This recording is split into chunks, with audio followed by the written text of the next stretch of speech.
Hello everyone. तर मी Pournima, owner of Pournima makeover studio and academy.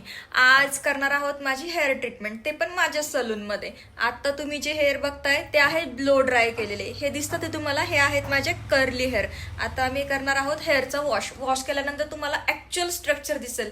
जे काही आहे खूप जास्त वेवी आहे, ड्राय आहेत. आणि आज आम्ही करणार आहोत नॅनोप्लास्टिया ट्रीटमेंट. तर आज तुम्ही माझ्यासोबत माझी हेअर ट्रीटमेंट ही स्टार्ट टू एंड पूर्ण बघणार आहात. ही हेअर केमिकलची ट्रीटमेंट करताना कंपल्सरी आम्ही प्युरिफाईंग शॅम्पूचा यूज करतो. सो इथे सगळ्यात पहिला माझा 3 वेळा प्युरिफाईंग शॅम्पूने वॉश होत आहे. तर आज आम्ही नॅनोप्लास्टिया ट्रीटमेंट करणार आहोत. ज्योती आणि स्नेहल या दोघी मिळून आज माझी ट्रीटमेंट करणार आहेत. आम्ही आफ्टरचा जो व्हिडिओ होता तो घ्यायचा विसरलोय. ॲक्च्युली आम्ही हेअर ड्राय केले आणि लगेचच हेअरला ब्लो ड्राय केला. त्यामुळे जे माझे कर्ली हेअर होते ते कुठेच दिसून नाही आले. सेक्शन बाय सेक्शन इथे ॲप्लिकेशन स्टार्ट झाले आहे. हे आहेत दर्शना, हे माझे स्टुडंट आहेत.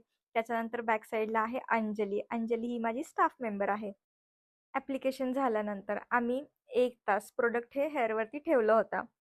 सलूनमध्ये खूप जास्त गर्दी असल्यामुळे आम्ही मेकअपच्या रूममध्ये आलो व इथे ट्रीटमेंट स्टार्ट केली. आम्ही आधी ब्लो ड्राय केल्या व त्यानंतर आयनिंग स्टार्ट केली आहे.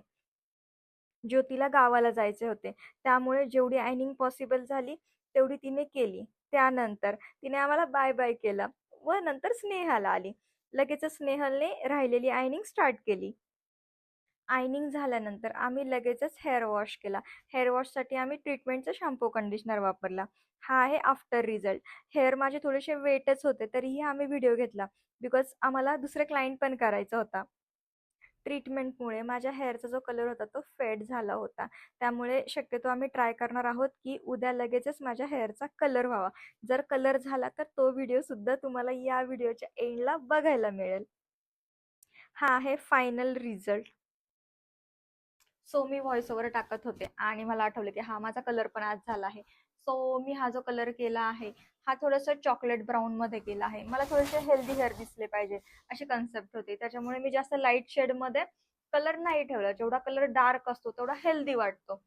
सो हा आहे माझ्या हेअरचा फायनल रिझल्ट. आता सुद्धा माझे हेअर जस्ट वॉश केलेत आम्ही आणि नॉर्मल ड्राय केले, ब्लो ड्राय सुद्धा नाही केलेला. बघू शकता तुम्ही, खूप खूप खूप सिल्की झाले आहेत आणि खूप छान वाटतात आहेत. माझा लुक सुद्धा चेंज झाला आहे. थोडासा फ्लॅट लुक वाटतोय, बट थोड्या दिवसांनी हा पुन्हा बाउन्सी वाटणार आहे. सो हा आहे माझा फायनल रिझल्ट. तुम्हाला रिझल्ट कसा वाटतोय हे नक्की सांगा.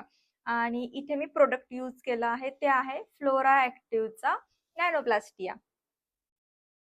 तर तुम्हीही तुमच्या सलूनवरती नॅनोप्लास्टिया करत असाल आणि त्याच्या रिलेटेड तुम्हाला काही डाऊट्स असतील तर तुम्ही मला नक्की विचारू शकता. आणि हा ब्लॉग कसा वाटला ते नक्की सांगा. माझा बॅक कॅमेरामध्ये कलर एवढा दिसत नव्हता, त्याच्यामुळे मी फ्रंट कॅमेरा ओपन केला आहे. तर तुम्ही बघू शकता, ही जी आहे ही आहे थोडीशी चॉकलेट शेड आणि इथे आहे तो आहे लाईट रिफ्लेक्शन. सो आम्ही 2 शेडमध्ये कलर केला आहे. मला सबस्क्राईब करायला विसरू नका, म्हणजेच तुम्हाला असे छान छान व्हिडिओ बघायला भेटतील.